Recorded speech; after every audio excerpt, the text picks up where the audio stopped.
Bismillahirrahmanirrahim. Assalamualaikum warahmatullahi wabarakatuh. Alhamdulillahirabbil alamin. Alhamdulillahilladzi anzala as-sakinata fi qulubil mu'minin liyazdadu imanan ma'a imanihim walillahi junudus samawati wal ardh. وكان الله عليما حكيما. أشهد أن لا إله إلا الله وحده لا شريك له وأشهد أن محمدا عبده ورسوله. اللهم صل وسلم وبارك على عبدك ورسولك محمد وعلى آله وصحبه أجمعين. اللهم إنا نسألك علما نافعا ورزقا طيبا وعملا متقبلا. اللهم إنا نعوذ بك من الهم والحزن ونعوذ بك من العجز والكسل ونعوذ بك من الجبن والبخل ونعوذ بك من غلبة الدين وقهر الرجال. رضيت بالله ربا وبالإسلام دينا وبمحمد نبيا ورسولا. Ma'asyiral muslimin rahimani wa rahimakumullah jamaah. Subuh yang dirahmati Allah Subhanahu wa taala. Kajian kita masih seputar ayat-ayat yang dimulai dengan ya ayyuhan.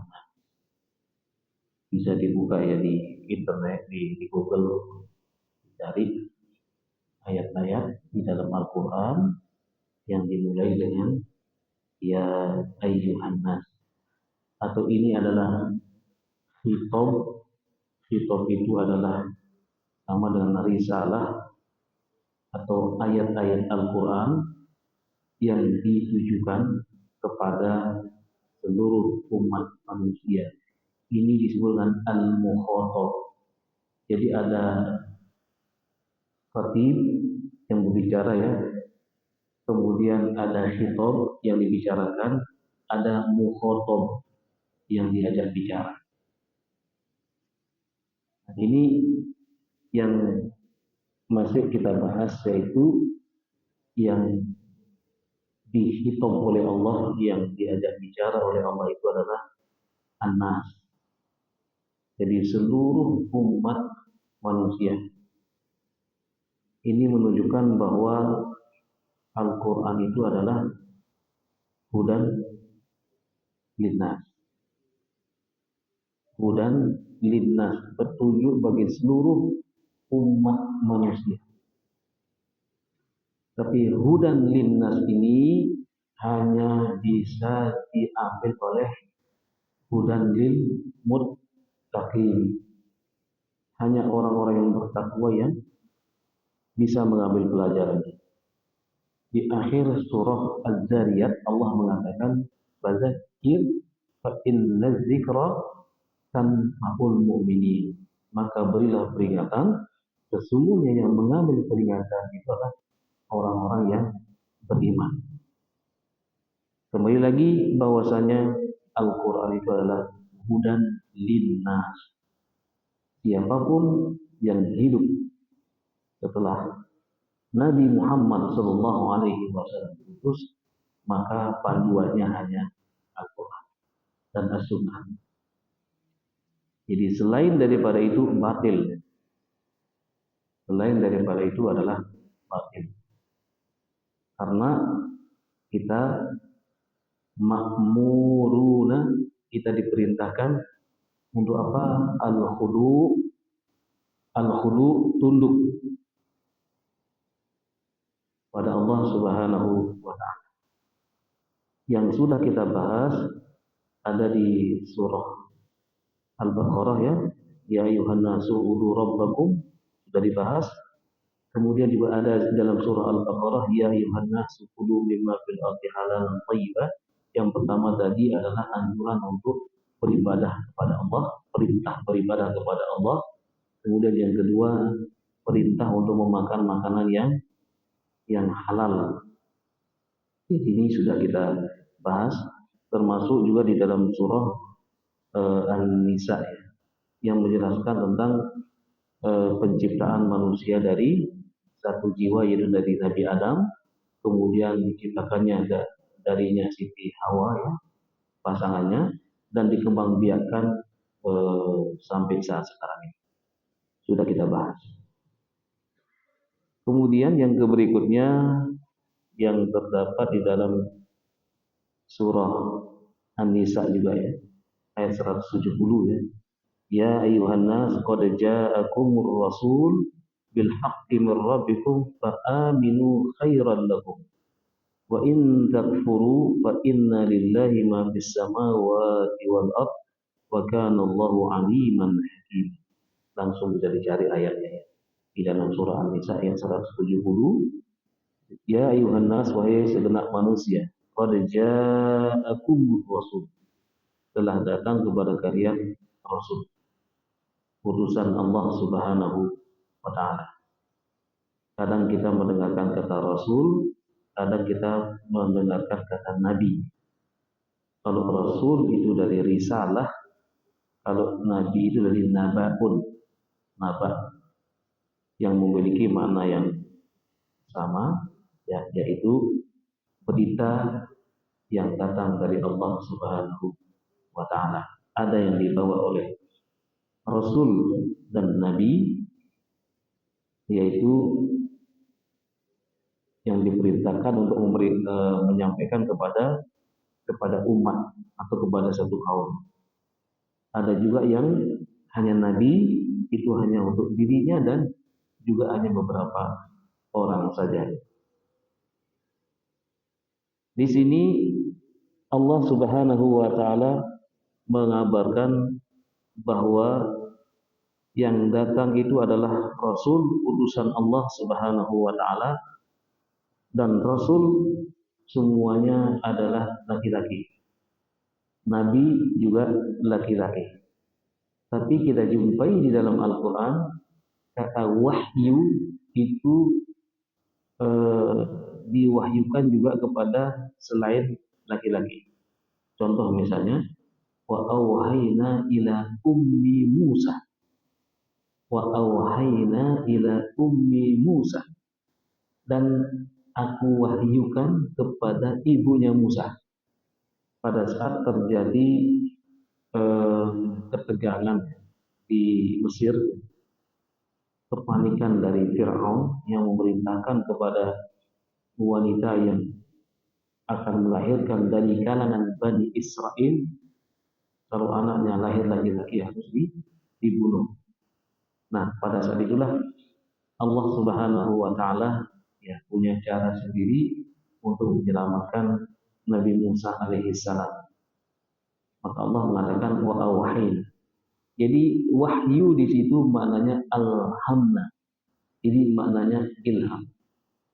Selain dari nabi disebut dengan ilham. Jadi Allah mengilhamkan. Jadi memberikan petunjuk kepada umminya Musa untuk membuat peti ya, kemudian meletakkan Nabi Musa, kemudian dihanyutkan. Di situ menggunakan kata-kata ilqa. Ilqa itu melemparkan. Di maknanya di situ adalah taruh di sungai, kemudian kakaknya yang perempuan itu disuruh untuk mengikuti kemana peti ini bergerak. Ternyata peti ini bergerak ke dekat istananya Fir'aun, yang menemukan siapa? Istri Fir'aun yang ketika itu sedang yang berada di sungai bersama dayang-dayang. Akhirnya dibawa pulang. Kemudian karena bayi ini mungil gitu ya, bayi ini mungil, dia bilang kepada Fir'aun, jangan diganggu, jangan dibunuh. Mungkin kita jadikan dia sebagai anak. Fir'aun tidak sadar kalau dia sedang membesarkan macan yang nanti akan menghancurkan seluruh kerajaan. Begitulah Allah Subhanahu wa taala kalau sudah punya rencana, siapapun tidak akan pernah bisa menghalangi rencana Allah. Firaun sudah memberikan sebuah pengumuman, siapapun, bukan manusia. Manusia punya rencana, Allah punya rencana. Atau manusia punya keinginan, Allah punya keinginan.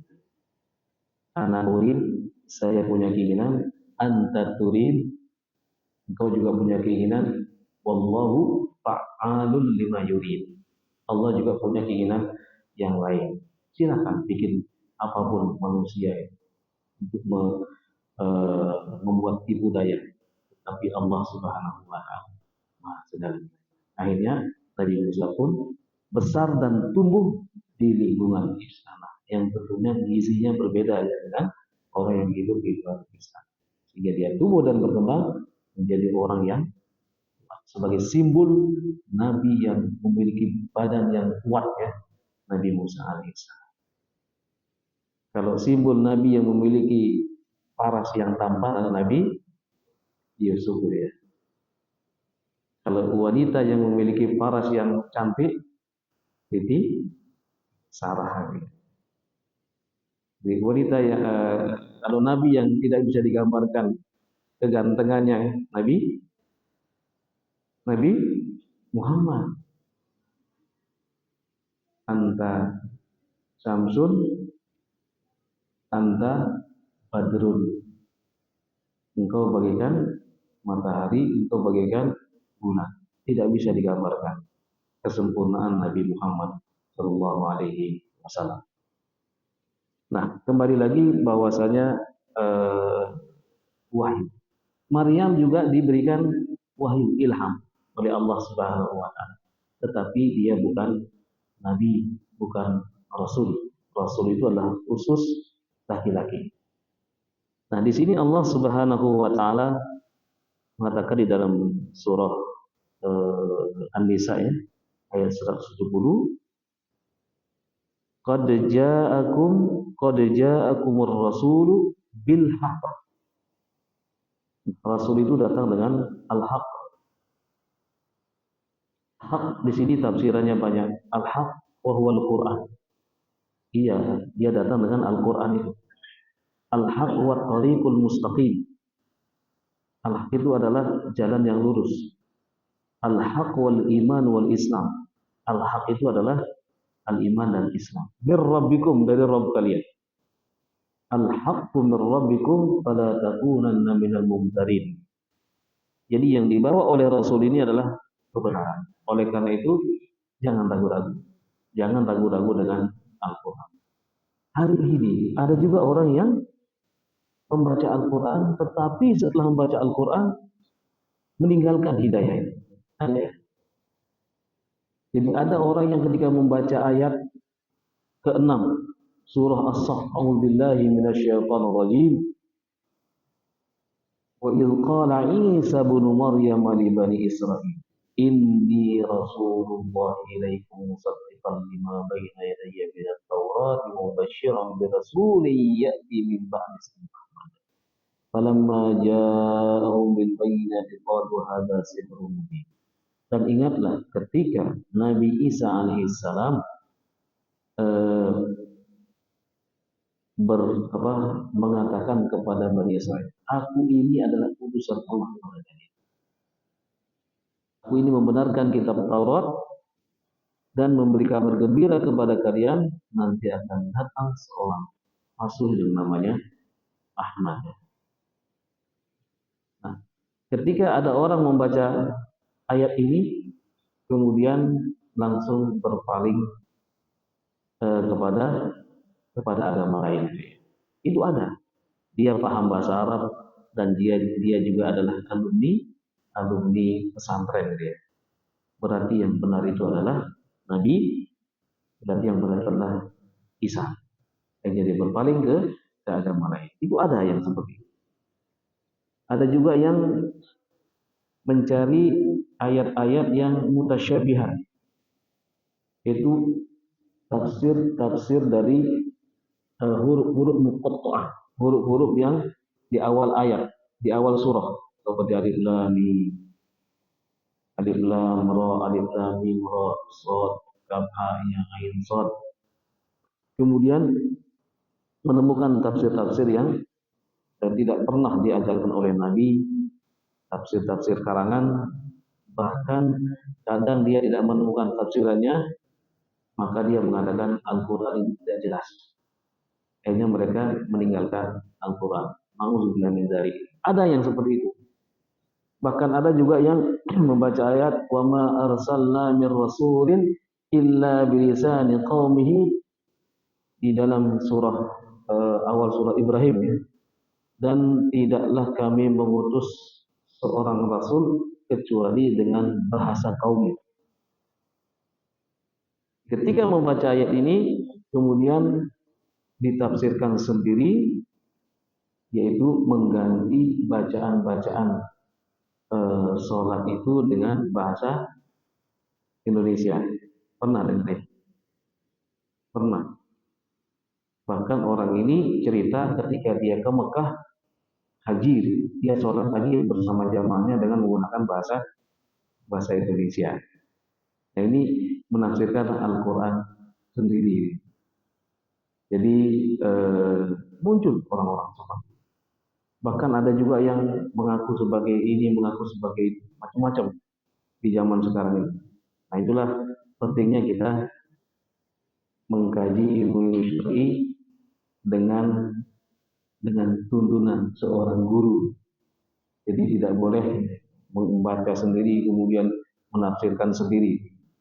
Kata Rasulullah, "Man fassara al-Qur'ana bi ra'yihi falyatabawwa maq'adahu minan nar." Siapa yang menafsirkan Al-Qur'an dengan ra'yinya, dengan akalnya, dia tidak punya sama sekali ilmunya, maka dia masuk menempati tempatnya di neraka. Karena Imam Syafi'i masih ingat ya, dia mengatakan ada 6 syarat untuk mendapatkan ilmu. Apa saja?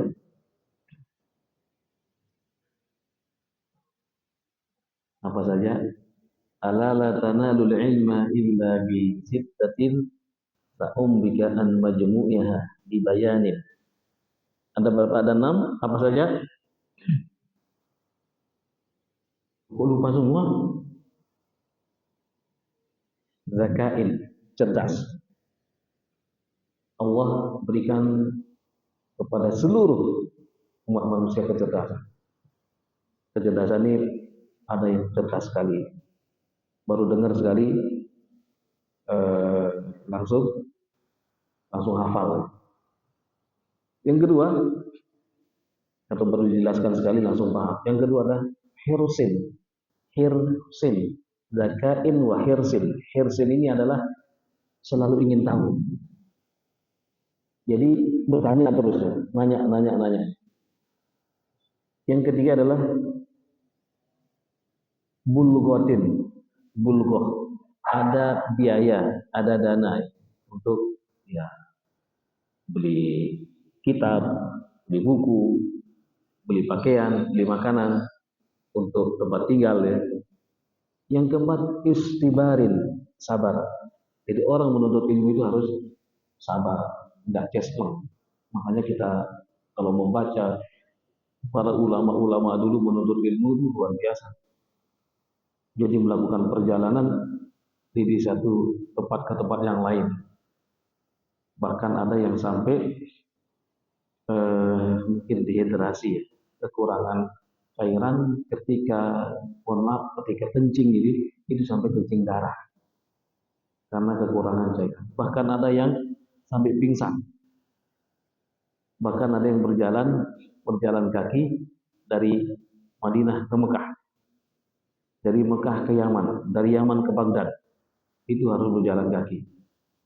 Jadi begitu seolah-olah dulu antara Mekah, Madinah, Naisabur ya, kemudian Irak, itu perjalanan yang enteng. Padahal itu adalah perjalanan yang sangat luar biasa, jauhnya gitu ya. Tapi bagi para penuntut ilmu tidak ada masalah. Jadi mereka meninggalkan kampung halamannya. Coba perhatikan bagaimana Imam Syafi'i, bagaimana Allah Taala yang lahir di Gaza, kemudian ayahnya meninggal dunia ketika dia masih kecil, ibunya kemudian membawa dia ke tempat asal, ke Mekah. Jadi Imam Syafi'i termasuk ahlul bait.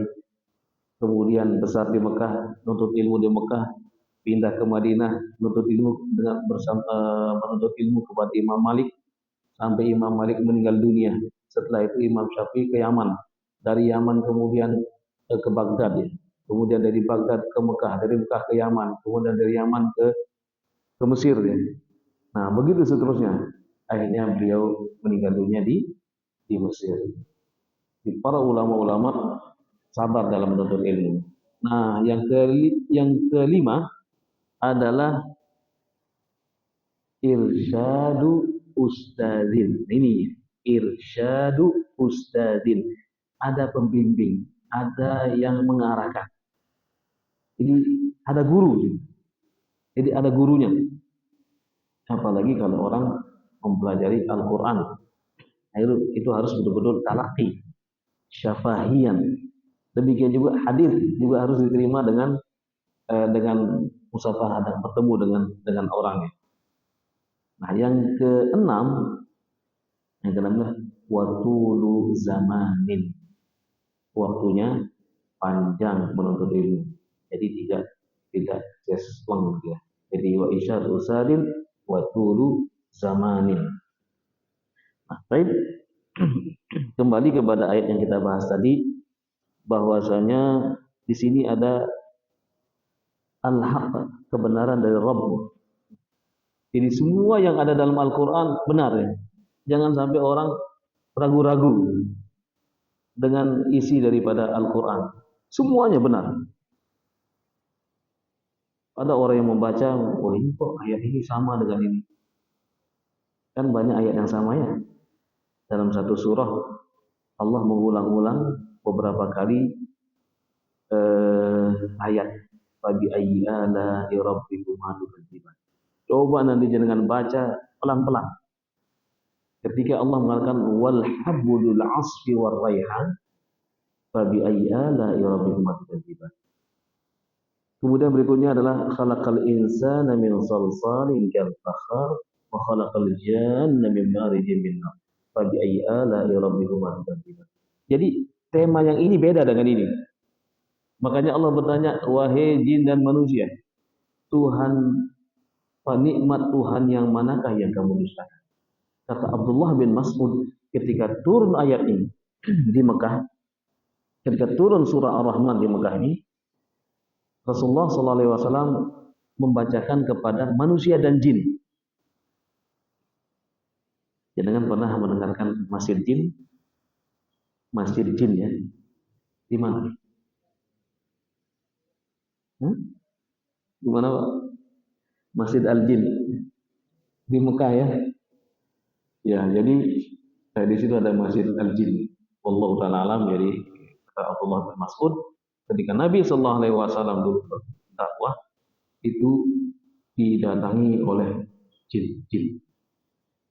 Kemudian jin itu mendengarkan bacaannya Nabi sallallahu alaihi wasallam. Sudah pernah kita bahas. Hingga turun ayat qul uhiya ilayya anna sama'a nafarun minal jinni faqalu inna sami'na qur'anan ajab. Jadi katakanlah telah diwahyukan kepada Nabi Muhammad SAW bahwasanya ada jin-jin yang mendengarkan bacaan Nabi dan mereka mengatakan sangat takjub.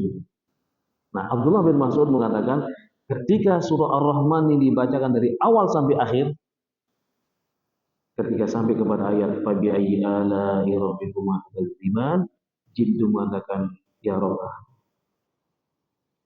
kami mengakui semua nikmat yang kau telah berikan kepada kami dan kami tidak akan pernah mendustakan.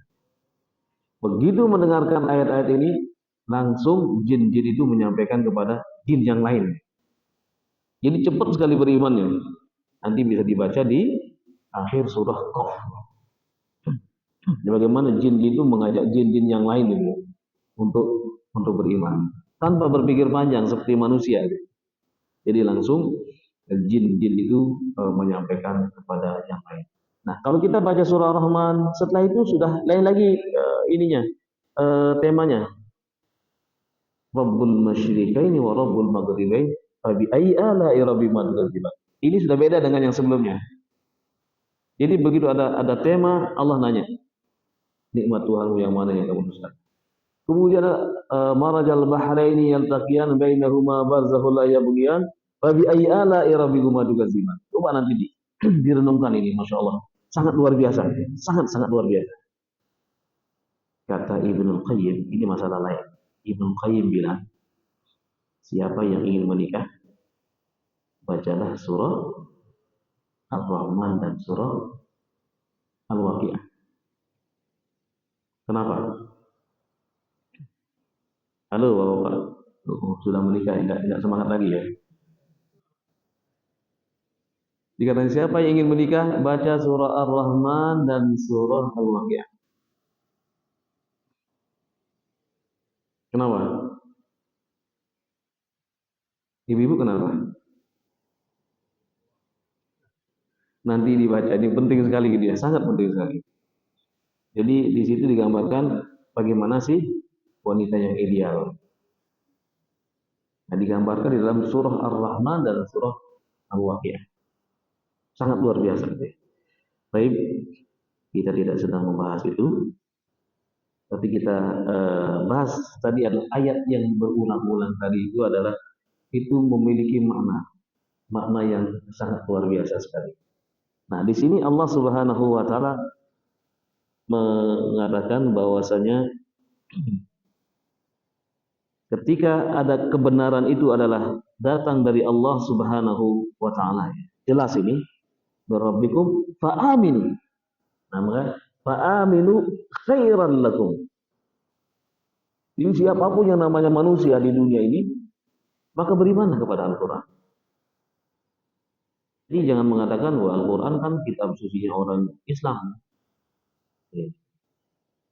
Al-Quran ini adalah diturunkan untuk seluruh umat manusia. Kepada seluruh umat manusia. Kalau kita ingin mengetahui tentang isi dari kitab Zabur, baca Al-Quran. Ada kisahnya Nabi Daud ini. Ketika kita ingin membaca kitab Taurat, baca Al-Quran. Ada semua. Ada 10 commandment, 10 perintah Tuhan kepada Nabi Musa. Ada di dalam surah Al-An'am. Kalau kita kepingin baca Injil, baca yang asli gitu ya. Ada dalam dalam Al-Quran.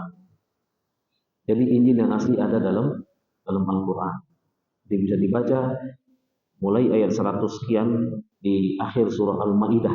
Itu sangat jelas sekali bagaimana dakwahnya Nabi Isa alaihissalam kepada kaumnya yang beliau tidak pernah mengatakan sembahlah aku dan ibuku. Nabi Isa mengatakan wa innallaha rabbi wa rabbukum fa'buduh. Itu ada di dalam surah Al-Maidah dan juga ada di dalam surah Maryam. Jadi Nabi Isa hanya mengatakan sesungguhnya Allah adalah Rabb kita semua. Sembahlah Allah. Tetapi Nabi Isa tidak terbebas dari tuduhan. Tidak bisa bebas di hadapan Allah.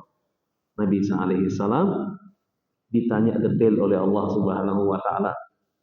Karena banyak orang yang menyembah Nabi Isa. Sehingga ini harus dipertanggungjawabkan di akhirat nanti. Bagaimana dengan manusia yang bukan Nabi ini? Nah, kemudian Allah mengatakan fa'aminu khairan lakum. Maka berimanlah kalian, itu yang terbaik bagi kalian. Wa in takfuru. Jika kalian mengingkarinya, jika kalian tidak mau beriman, fa inna lillahi ma fis samawati wal ard. Inna lillahi ma fis samawati wal ard. Maka milik Allah apa yang ada di langit dan yang ada di bumi. Seluruh umat manusia tidak ada yang beriman, jadi Allah tidak akan pernah berubah kedudukannya menjadi Rabb, menjadi Allah Subhanahu wa taala, dan tidak mengurangi sedikit pun kekuasaan Allah. Jadi iman, Islam dan kewajiban-kewajiban yang lain itu untuk kita, kembali kepada kita. Allah perintahkan puasa sekarang ini. Jadi Allah membantu hamba-hambanya supaya menjadi orang-orang yang bertakwa. Allah Subhanahu wa taala memerintahkan kita beribadah itu kembali kepada kita semua, bukan kepada Allah Subhanahu wa taala. Wa kana Allahu aliman hakiman. Dan Allah Maha mengetahui, aliman, hakimah dan maha bijaksana. Jadi aliman bima ya'maluna min ibadihi, jadi mengetahui seluruh apa yang dilakukan oleh hamba-hambanya, dan hakiman, bijaksana terhadap keputusan. Makanya nanti ada ada pengadilan di hari akhirat yang sekarang belum terselesaikan, ya, permasalahan hakul adami.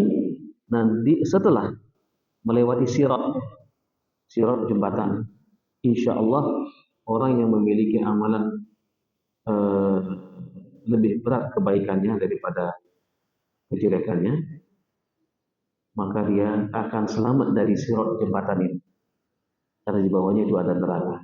Tapi kalau orang yang timbangan amal kejelekannya lebih berat, satu misalnya lebihnya, nyemplung dia ke neraka. Tapi yang berhasil nanti lewat, ada yang namanya kontor. Disitulah nanti manusia saling berkisos satu dengan yang lain. Bahkan dikatakan burung-burung yang ditembak itu nyeret manusia. Ya Rob, salhu lima katalani. Ya Allah, ya Rob, tanyakan dia kenapa dia dulu membunuh aku. Kan ada orang yang nyoba-nyoba itu ya, senjata ditembak, das, burung mati. Apakah dimakan? Hanya dibuat permainan saja. Itu nanti akan datang hari kiamat. Bahkan disebutkan kibas, ya, kambing atau binatang-binatang yang tidak memiliki tanduk itu nanti menyeret binatang-binatang yang punya tanduk. Dia mengatakan, ya Allah, dulu aku sering ditanduk di dunia, karena aku mau membalas. Sampai seperti itu dia. Itu pengadilan. Yang suka ngadu ayam, nah, yang suka ngadu jangkrik, ada ya? Ngadu jangkrik enggak ada? Itu ada ya. Ya, itu akan datang nanti itu ya. Mengadu kepada Allah, tanya dia kenapa dulu aku diadu. Apalagi manusia-manusia yang melakukan kezaliman. Dalam tanda kutip, dia tidak melakukan apa-apa, tapi dia punya centeng, dia punya ini PT, punya duit, kamu selesaikan itu. Itu nanti hari kiamat itu betul ya. Ada catatannya semua. Sudah dicatat sama Allah, semua malaikat. Catatan itu ada di mana? Catatan amal ada di mana? Halo Bapak Ibu. Catatan amal kita ada di mana? Coba dibuka Al-Quran ayat 13 dan 14. Surah Al-Isra. Alhamdulillah. Coba dibuka Bapak Ibu yang bawa HP, yang bawa Al-Quran. Wa kulla insanin alzamnahu ta'irahu fi unuqih wa nukhriju lahu yawmal qiyamati kitaban yalqahu manshura. Iqra' kitabaka kafa binafsika al-yawma 'alaika hasiba. Coba dibaca artinya, Pak. Dan setiap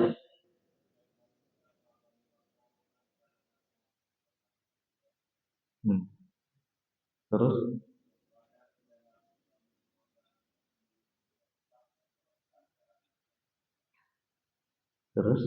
bacalah.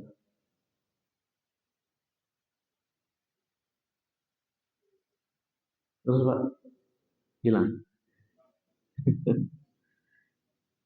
Iqra' bacalah kitabmu sendiri. Kafa binafsika al-yawma 'alaika hasiba. Cukup dirimu yang menjadi saksi. Saya ngomong gini dicatat sama malaikat.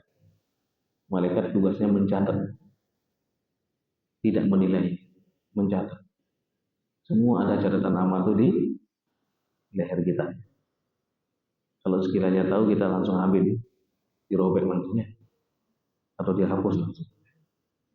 Tapi ini adalah sesuatu yang gaib yang Allah Subhanahu wa taala ya ingatkan kepada manusia. Disitulah semua catatan amal itu nanti dikumpulkan pada hari kiamat menjadi 99 jilid.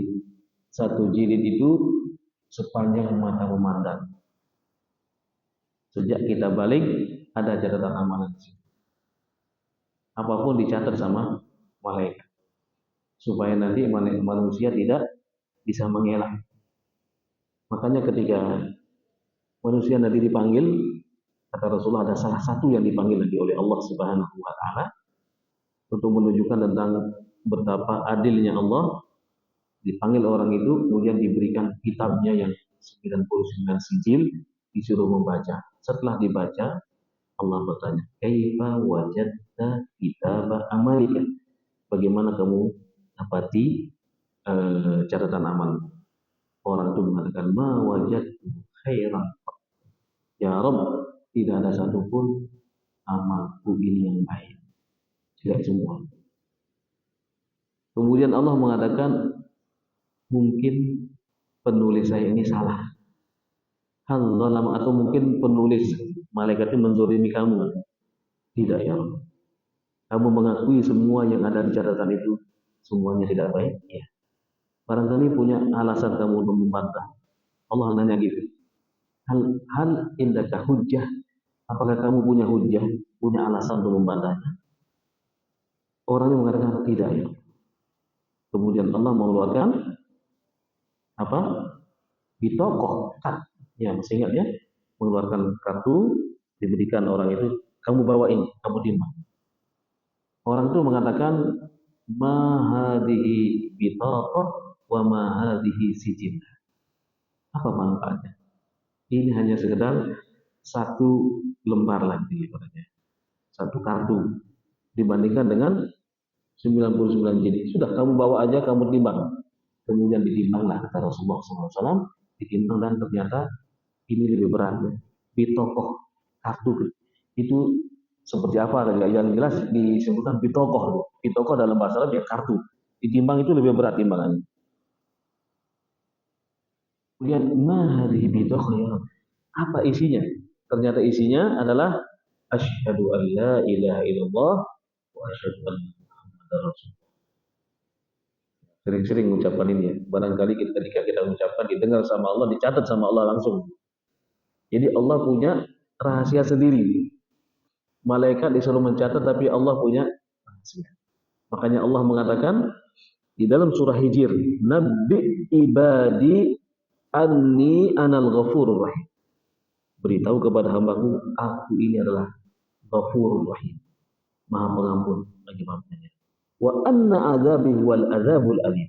Azabku sangat pedih. Jadi Allah mendahulukan ampunannya, rahmatnya daripada azabnya. Malaikat punya catatan, semua catatan amalnya ketika itu tidak ada satupun yang baik ini. Maka Allah mengeluarkan rahasianya. Saya punya ini, yang mungkin orang itu pada saat itu mengucapkan syahadatain itu mungkin yang paling apa ya keluar dari dalam hatinya yang paling dalam ya dicatat sama Allah Subhanahu wa taala. Atau memang sudah Allah yang karena rahmat Allah Subhanahu wa taala diberikan kepada orang. Apa kata Allah kemudian setelah itu? Laqad ghafartu laka idhhab ilal jannah. Aku ampuni semua dosamu, pergilah kamu ke surga. Ada satu lagi pernah saya khotbah 2 kali di sini menyampaikan.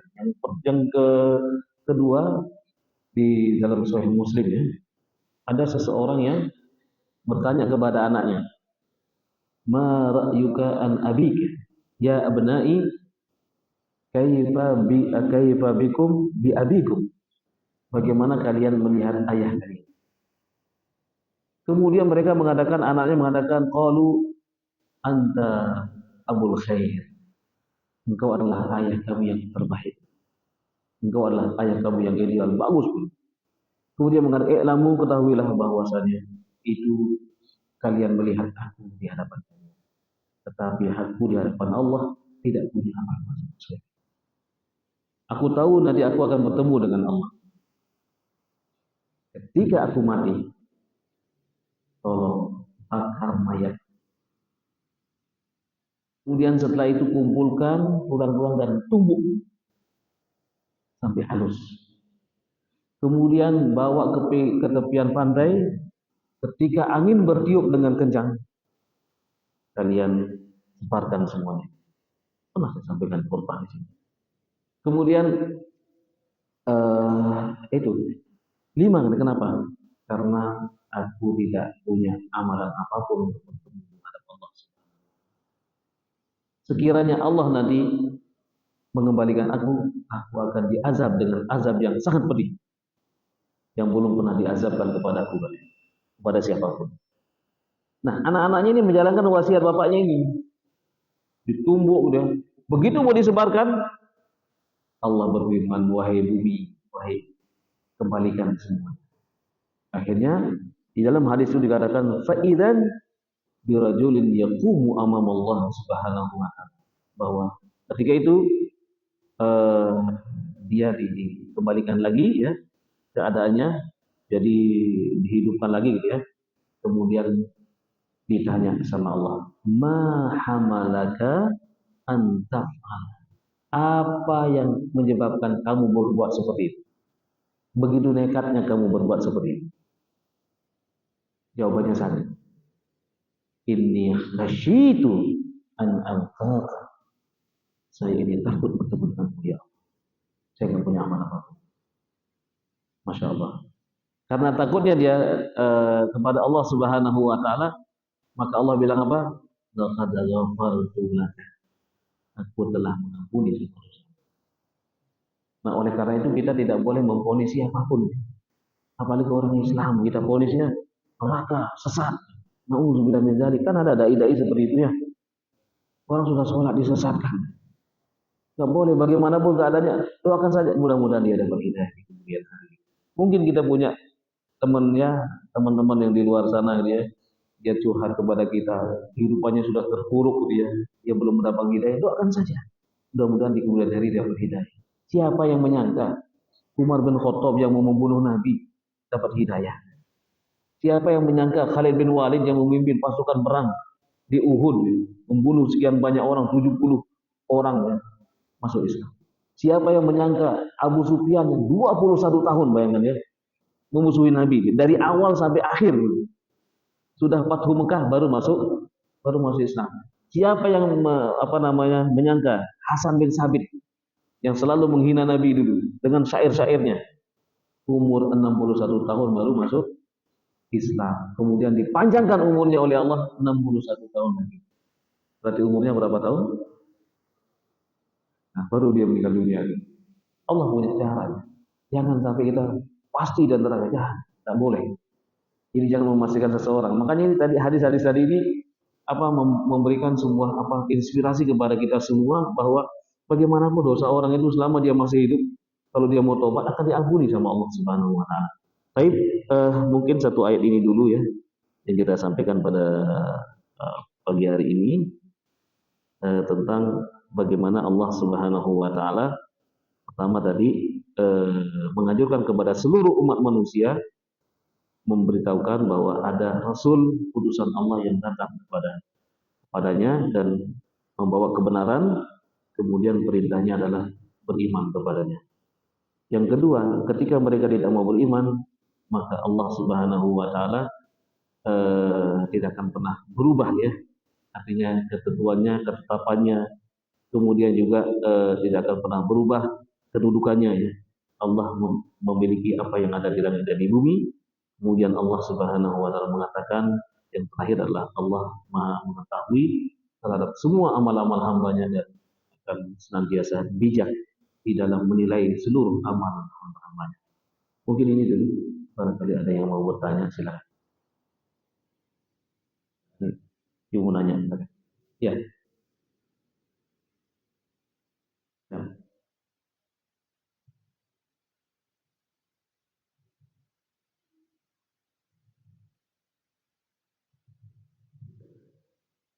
Masih itu kan kesalahan.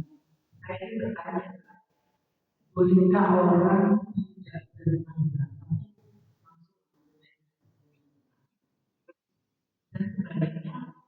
Buku orang bermati dua dulu.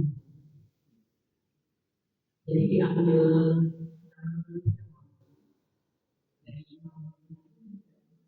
Iya. Iya. Mazhab itu artinya cara pandang, cara memahami satu dalil. Jadi semua orang punya mazhab. Itu cara pandang artinya.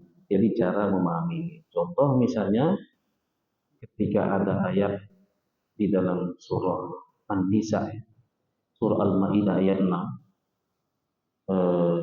tentang menyentuh makna aula mastumun nisa, menyentuh wanita. Yang hal-hal yang membatalkan wudhu itu diantaranya adalah menyentuh wanita. Apakah di situ maknanya la masa itu menyentuh? Apa memiliki makna yang lain? Antara guru, ya. Mazhab yang paling terkenal ada 4. Mazhab itu banyak sekali dia, banyak. Tapi yang banyak diikuti oleh seluruh umat manusia di seluruh dunia ini 4 mazhab. Ada mazhab Imam Abu Hanifah. Siapa Imam Abu Hanifah? Dia seorang tabi'in, bertemu dengan sahabat Nabi. Hidupnya di Kufah di Irak. Kemudian mazhab yang kedua adalah Malik. Siapa Imam Malik ini? Imam Darul Hijrah. Dia tidak pernah kemana-mana tapi di Madinah. Jadi dia punya kitab Al-Muwatta ya. Jadi kitab Muwatta ini adalah awalnya itu ada sekitar 4.000 hadis. Kemudian beliau pilih lagi jadi 500 hadis. Imam Abu Hanifah ketemu dengan Imam Malik. Ketiga, Imam Syafi'i. Siapa Imam Syafi'i? Imam Syafi'i ini lahir di saat di tahun Imam Abu Hanifah meninggal dunia. Jadi Imam Syafi'i tidak bertemu dengan Imam Abu Hanifah.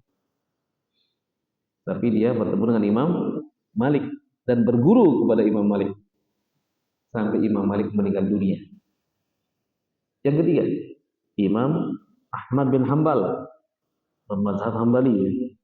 Jadi pada saat ada kabar bahwasanya di Mekah ada orang yang sangat cerdas ya, kemudian datang ke Baghdad, maka Imam Ahmad bin Hanbal yang masih muda, lebih muda dari Imam Syafi'i, itu banyak mengikuti Imam Syafi'i. Ada yang menegur, loh kenapa kamu tinggalkan majlisnya Sufyan bin Uyainah? Kalau Sufyan bin Uyainah ini di Baghdad, kalau Sufyan Ats-Tsauri di Mekah, kenapa kamu meninggalkan ini? Majelis hadis? Kamu tinggalkan mengikuti anak muda itu. Dia bilang apa? Kalau saya tidak mendengarkan hadis dari dia langsung, bisa dari yang lain, jamaah murid-muridnya. Tapi kalau fikih tidak. Sampai hari kiamat saya tidak akan paham Al-Quran dan hadis kecuali mengikuti ini orang. Maksudnya Imam siapa? Imam Ahmad bilang kalau saya tidak mengikuti orang ini sampai hari kiamat saya nggak paham Al-Quran dan hadis. Imam Syafi'i saking cerdas luar biasa gitu ya. Ini dirangkum di dalam kitabnya Ar-Risalah. Mungkin nanti setelah ini kita akan baca kitab Ar-Risalah. Jadi kitab satu-satunya kitab dalam mazhab yang 4. Itu kitab Imam Syafi'i Ar-Risalah ini adalah panduan satu untuk mengenal Al-Quran. Yang kedua, mengenal hadis. Kemudian yang ketiga, mengenal sirah an-nabawiyah. Yang keempat, mengenal bahasa Arab. Imam Syafi'i ini adalah kitab. Bukan Imam Syafi'i itu adalah, kalau Imam Syafi'i sudah berkata katanya, itulah dia gitu. Artinya bahasa itu gitu ya. Mana referensinya Imam Syafi'i? Ya Imam Syafi'i itu referensi gitu. Nah jadi gitu. Jadi imam yang 4 ini subhanallah memiliki kelebihan beda. Nah setelah itu baru datang nanti Imam Bukhari berguru kepada Imam Ahmad. Imam ahli-ahli hadis ini Imam Muslim berguru kepada Imam Ahmad. Imam Tirmizi berguru kepada Imam Ahmad. Barulah muncul ulama-ulama hadis-hadis ini muncul ya setelah imam yang empat. Dan mereka semuanya merujuk kepada imam yang empat. Nah, contoh misalnya di situ tentang menyentuh wanita. Kalau Imam Syafi'i membacanya bukan aula masumusa, tidak dibaca panjang, tapi aula masa. La masa, lamnya dibaca pendek, la masa menyentuh. Ini menyentuh. Tapi di situ juga nanti menyentuh apakah langsung, apakah nah beliau mengatakan yang menyentuh langsung. Tapi kalau ini tidak. Yang ada lapisannya. Tapi mananya menyentuh. Gurunya Imam Syafi'i tetap membaca aula mastumun nisa sesuai dengan Al-Qur'an panjang. Aula mastumun nisa. Kalau Imam Syafi'i membaca aula mastumun nisa. Lam dibaca panjang dan pendek itu maknanya beda. Imam gurunya mengatakan menyentuh batal kalau ada kalaunya ini. Kalau bernafsu, bersyahwat ya. Beda mungkin ibu-ibu merasakan bagaimana dulu bapak ketika masih menikah baru manten baru ya, beda ya. Beda nggak Bu dengan sekarang? Hah? Baru nikah dulu jangan suka dekat-dekat gitu ya. Belum sentuh aja sudah bergetar gitu ya, betul Bu ya? Halo ibu betul nggak? Sekarang beda ya?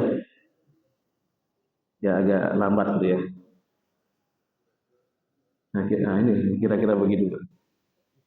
Jadi kalau bersyahwat itu batal. Gurunya Imam Malik. Apakah kok dibedakan? Karena ada di dalam riwayat orang nanya kepada Nabi, ya Rasulullah, tadi saya sholat, saya mencium isi saya. Batal nggak sholat? Enggak batal. Dan lagi yang nanya, ya Rasulullah, tadi saya mau sholat, saya menyentuh isi saya. Batal nggak sholatnya? Batal. Nah, kok yang satunya dibilang batal, yang satunya tidak dibilang batal ya, wudunya batal apa enggak?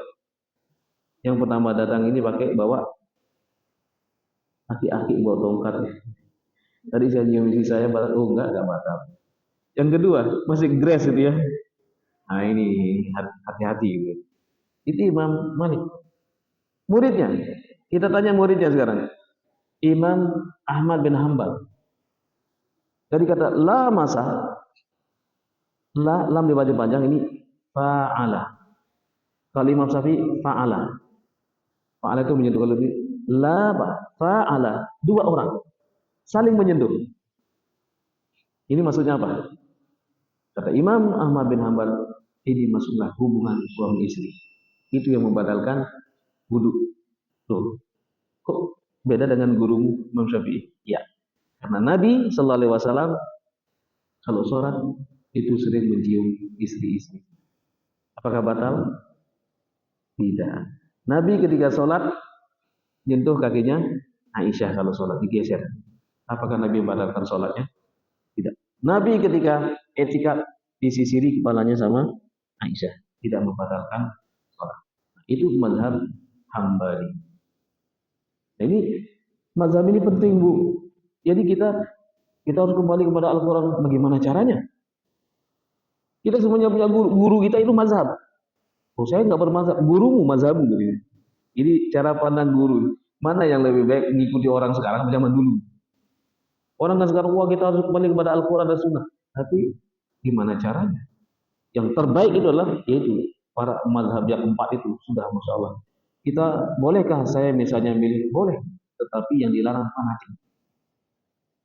Karena para imam itu mengatakan idza sahhal hadis, Imam Syafi'i mengatakan idza sahhal hadis bahwa mazhabi. Kalau ada hadis yang sahih itu mazhab saya. Contoh, kan orang bilang ini kita kan umroh nih, haji nih. Kalau mazhab Syafi'i kan kalau nyentuh batal dia. Gimana kalau sana? Kita pindah mazhab aja ya. Kita pindah mazhab saja ya. Nah, kalau kita mau komitmen dengan mazhab Syafi'i, itu ada kaidahnya, Bu.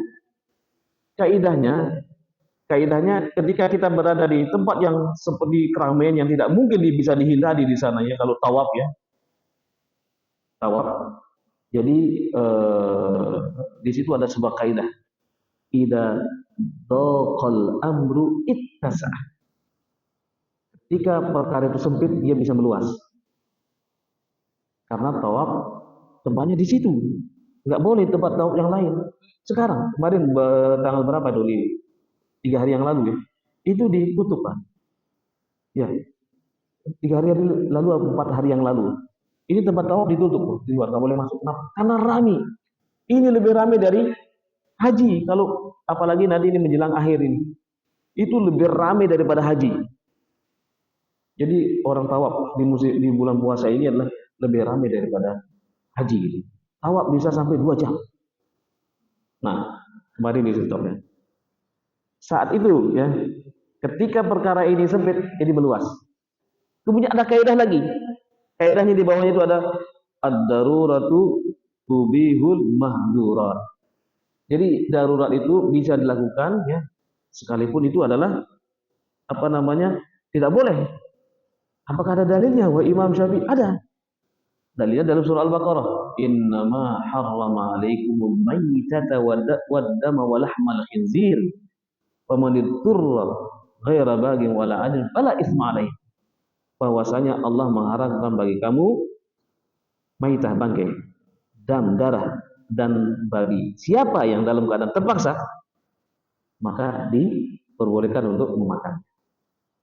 Nah, tanpa dia membuat alasan-alasan tertentu, tapi ini alasannya syar'i, boleh. Ini jelas-jelas haram. Bangkai haram, darah haram, babi haram. Tapi Allah mengatakan boleh kalau kamu dalam keadaan sangat terpaksa dia. Nah, di bawah ini ada kaidah lagi, Bu. Ad-daruratu tubihul mahdurat. Di bawahnya ada kaidah lagi. Ad-daruratu tuqaddaru biqadriha. Darurat itu di situ aja gitu. Ketika sudah keluar dari darurat itu, nggak boleh lagi nyentuh-nyentuh. Nah jadi nggak perlu, kita harus pindah mazhab dan lain sebagainya. Nggak perlu. Saya misalnya Syafi'i sudah. Nah ketika ke sana dalam mazhab Syafi'i kan ada kunut. Gitu. Nah bagaimana ini? Saya kunut apa enggak deh? Perlu diketahui bahwasanya Imam Syafi'i mengatakan ini sunnah. Sunnah ini menurut fikih, ahli fikih deh. Bukan sunnah. Artinya sunnah itu adalah apa yang dilakukan oleh Nabi, bukan. Tapi sunnah itulah hukum. Hukum itu ada wajib, ada sunnah, ada haram, ada makruh, ada mubah. Tidak ada yang namanya hukum itu bid'ah. Ini hukumnya gimana bid'ah? Berarti nggak pernah ngaji orang ini. Ini hukumnya bid'ah. Mana ulama mengatakan ada hukum bid'ah? Itu nggak ada. Itu efek daripada perbuatan. Nah, sehingga dikatakan bahwasanya ini sunnah. Sunnah itu apa? Kalau wajib, ma yuzabu fa'iluhu wa yuzammu tariku. Wajib itulah dikerjakan mendapatkan pahala, ditinggalkan berdosa. Kalau sunnah, ma yuzabu fa'iluhu wa la yuzammu tariku. Kalau sunnah itulah dikerjakan mendapatkan pahala, ditinggalkan tidak berdosa. Misalnya ketika kita ini, saya kan sudah biasa kunut ini di sana. Terus di sana tidak ada kunut, bisa diikuti. Jadi apa yang ada di sana, jangan kunut sendiri gitu. Sama juga ketika ke sana misalnya, wah ini kurang pas, imamnya ini nggak baca bismillah. Kan Allahu Akbar. Mereka baca cuma disirkan itu ya. Nah, tentang bismillah itu ada perbedaan di antara para ulama, sudah saya terangkan. Ada yang mengatakan bagian dari Fatihah, Imam Syafi'i. Yang imam yang lain mengatakan bukan bagian dari Fatihah, dia ayat tersendiri. Sehingga yang menjaharkan bismillah cuma mazhab Syafi'i. Muridnya tidak menjaharkan, bahkan gurunya itu juga tidak menjaharkan. Bahkan ada yang tidak membaca doa iftitah dan bismillah. Kalau kita di Maroko ya sholat ya, Aljazair ke sana, takbir Allahu Akbar, alhamdulillahi rabbil alamin, takbir bismillah. Ada dalilnya, ada dalam Sahih Muslim. Nah, oleh karena itu kita penting mempelajari. Itu pentingnya kita mempelajari mazhab itu penting, Bu ya. Jadi jangan sampai saya nggak perlu mazhab. Ya. Mazhab itu kita pahami apa maknanya. Mazhab itu cara pandang para ulama dalam memahami hadis. Hadisnya sama, ayatnya sama, tapi mereka berbeda-beda memahaminya. Dalam hal ini itu mereka sangat luas sekali gitu ya. Antara guru dengan murid itu sama-sama mungkin berbeda, tetapi mereka berbeda berapa cara pandangnya. Mereka tidak pernah menjadikan perbedaan itu menjadikan perpecahan. Kita akan beda sekarang ya. Wah seolah-olah ini benderanya beda, ini benderanya beda. Wallahu ta'ala. selesai habis. Nah, satu lagi apa tadi? Satu lagi. Yang kedua tadi apa? Satu lagi tadi. Oh sudah ya? Iya, iya, iya. Ya, jadi mazhab itu adalah bagaimana jadi dari cara pandang. Jangan memahami mazhab itu seolah-olah itu adalah suatu perpecahan. Bukan. Oh nggak boleh bermazhab. Ia mengatakan seperti itu, dia juga bermazhab. Ikuti gurunya. Itulah mazhab itu adalah dari kata zahabah, dari cara pandang, cara memahami sebuah dalil. Dalilnya sama, tapi cara memahaminya beda-beda. Sebagaimana tadi ayat yang satu tadi, la masa, jadi la mastum, la masa, di la masa, la masa. Ada yang membaca panjang, ada yang membaca pendek. Wallahu taala alam. Baik, cukup ya. Sampaikan ya. Baik, karena sudah melewati waktu, sudah syuruk ya. Maka kita tutup dengan doa kepada Allah Subhanahu wa bihamdika asyhadu an la ilaha illa anta astaghfiruka wa atubu ilaik. Assalamualaikum warahmatullahi wabarakatuh.